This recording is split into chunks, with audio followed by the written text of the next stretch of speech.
নরসিংদীর ঘোড়াশাল পলাশ ইউরিয়া সার কারখানায় বিদ্যুতের অগ্রাধিকার দেওয়ায় শিল্প কারখানায় দেখা দিয়েছে গ্যাস সংকট। এতে বন্ধ রয়েছে উৎপাদনমুখী শিল্প ও কারখানার উৎপাদন। এ বিষয়ে বিস্তারিত জানাতে শহরের ঘোড়াদিয়া এলাকা থেকে যুক্ত হচ্ছেন শাহিন মিয়া। শাহিন, কলকারখানায় উৎপাদন বন্ধ থাকায় শিল্প মালিক ও শ্রমিকরা কি বলছেন, আমাদের বিস্তারিত জানাবেন এ ব্যাপারে।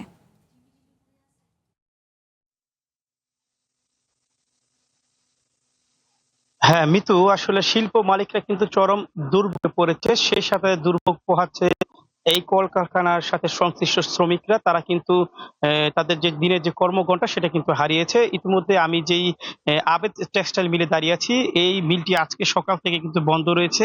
অর্থাৎ নরসিংদী যে তিতাস কর্তৃপক্ষর সাথে কথা বলে জানতে পেরেছি যতটুকু, যে নরসিংদীর যেই পরিমাণ গ্যাস রয়েছে, অর্থাৎ তার কিন্তু ম্যাক্সিমাম অর্থাৎ 200 পাওয়ার অর্থাৎ চাপের যে গ্যাস, সেটি কিন্তু নরসিংদীর ঘোড়াশাল পলাশ ইউরিয়া সার কারখানা সরবরাহ করা হচ্ছে। আর এর অতিরিক্ত যদি কোনো গ্যাস থাকে, সেই গ্যাসগুলো কিন্তু সরবরাহ করা হয় মূলত অর্থাৎ মিল কারখানা সহ গ্যাস পাম্প। নগদ নিয়ে এলো হার না মানা হার অফার। সর্বনিম্ন 10,000 টাকা রেমিটেন্স নগদে পাঠালে থাকছে স্বর্ণের হার জেতার সুযোগ। এই মুহূর্তে এই কথা বলতে চাই নরসিংদীর একজন শিল্প মালিক। এছাড়া তিনি নরসিংদী যে মানে অর্থাৎ বাংলাদেশ টেক্সটাইল মিলস অ্যাসোসিয়েশনের বিটিএম এর যিনি মুখপাত্র। আসলে এই যে গ্যাসের অভাবে অর্থাৎ আপনাদের যে মিল কারখানা বন্ধ যে দুর্ভোগ রয়েছে, আসলে এটার জন্য আপনারা কি চাচ্ছেন এখন, বা সরকারের কাছে কি দাবি করছেন? আপনি জানেন যে বাংলাদেশের শিল্প মালিকরা এই মুহূর্তে একটা অসহনীয় একটা পরিস্থিতির শিকার হয়েছে।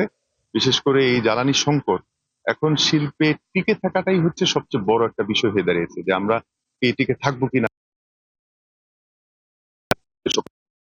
তো আমরা যে জিনিসটা বলতে চাই সেটি হচ্ছে যে বাংলাদেশে গ্যাস সংকট রয়েছে, সেটা আমরা সকলে বুঝতে পেরেছি। কিন্তু আমরা মনে করি সেই বিবেচনায় সরকার এবং সংশ্লিষ্ট কর্তৃপক্ষ আমাদেরকে একটা গাইডলাইন দেওয়া উচিত, যে আসলে কি আমরা গ্যাস পাবো নাকি পাবো না। আমাদেরকে কি বিকল্প জ্বালানির উৎস খোঁজা দরকার।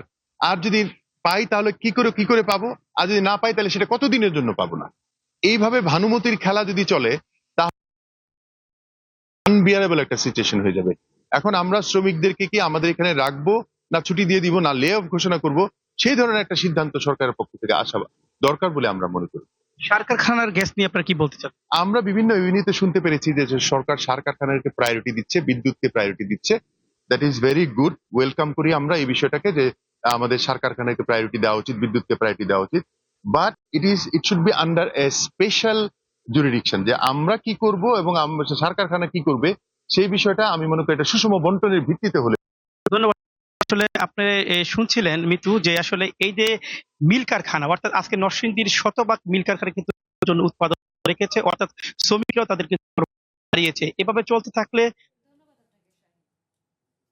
দর্শক, আমরা এতক্ষণ দেখছিলাম নরসিংদীতে কলকারখানা উৎপাদন বন্ধ থাকায় শিল্প মালিক ও শ্রমিকরা তাদের ভোগান্তির কথা জানাচ্ছিলেন আমাদের।